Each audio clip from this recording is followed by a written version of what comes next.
What's up, KAG? Isipin mo to, 60 years old ka na, wala ka ng trabaho. Mahina na ang katawan mo, tapos biglang nasira yung rep o kailangan mong bumili ng gamot. Saan ka kukuha ng pera? Nakakatakot isipin, no? Pero mas nakakatakot kung wala kang plano. Kaya sa video na to, pag-uusapan natin kung paano ka makakapagplano ng retirement kahit hindi ka mayaman. Pag-usapan natin. Let's go! Kapag narinig natin ang salitang investment, parang ang layo pa. Parang para lang yan sa mga matatanda. Pero ang totoo, ang retirement, hindi nagsisimula kapag 60 ka na. Nagsisimula siya sa unang perang hindi mo ginastos. Maraming tao nagtatrabaho ng 30 hanggang 40 years. Pero pagdating ng retirement, doon lang nila nare-realize na kulang pala ang naipon.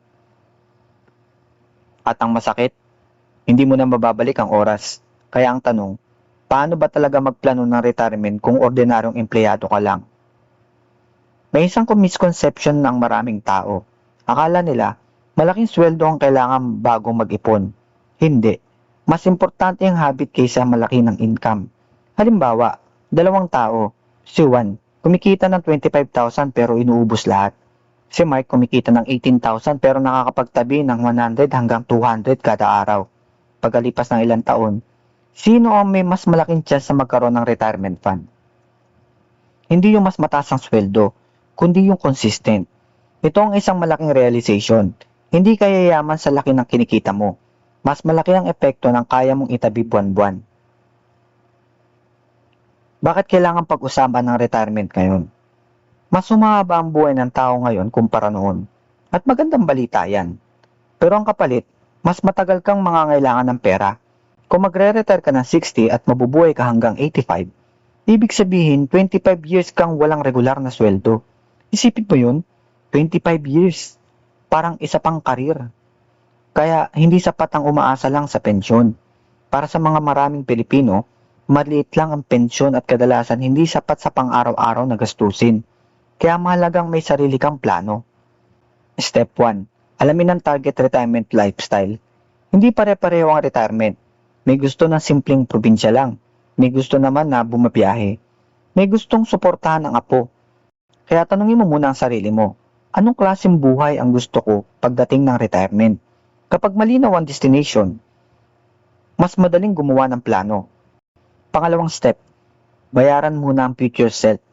Kapag sumweldo ka, ano ang unang binabayaran mo? Bills, utang, shopping? Subukan mong baguhin. Bayaran mo muna ang future self mo. Halimbawa, kung kaya mong magtabi ng 100 kada araw, parang isang soft drinks lang o isang milk tea. Sa isang buwan, mahigit 3,000 na yun. Hindi man malaki ang halaga ngayon, pero ang consistency ang nagpapalaki nito. Step 3. Magkaroon ng emergency fund.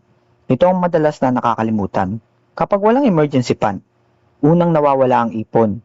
May sakit, nasiraan ng motor, nawalan ng trabaho, back to zero. Kaya bago ka mag-invest, siguraduhin mong may emergency fund. Ito ang safety net mo. Step 4. Palaguin ang ipon.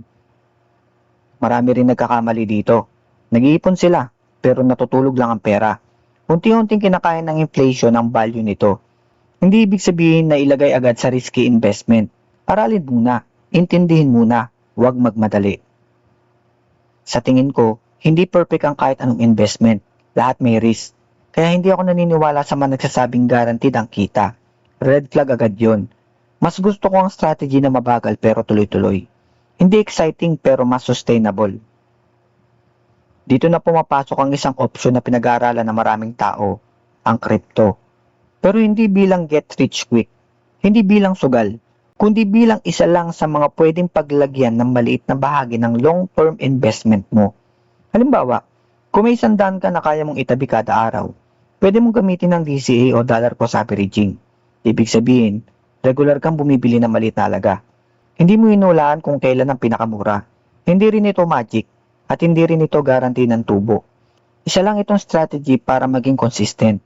Importante pa rin ang sariling research at huwag ilalagay ang perang hindi mo kayang mawala. Ang retirement, hindi ito tungkol sa pagiging milyonaryo. Mas tungkol ito sa pagkaroon ng choices. Choice na hindi ka mapipilitang magtrabaho kahit pagod na ang katawan. Choice na hindi ka aasa sa anak. Choice na mabuhay ng may dignidad. Hindi mahalaga kung 20 ka pa lang, 30, 40 o kahit 50 years old. Ang pinakamagandang panahon para magsimula ay kahapon. Pero ang pangalawang pinakamagandang panahon ay ngayon.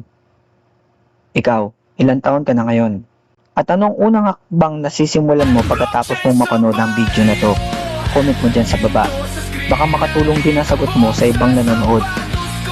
Kung gusto mo pa na mas maraming usapan tungkol sa tamang pag-iipon, investing at crypto para sa mga newbie, siguro nakasubscribe ka dito sa aking channel. Game on!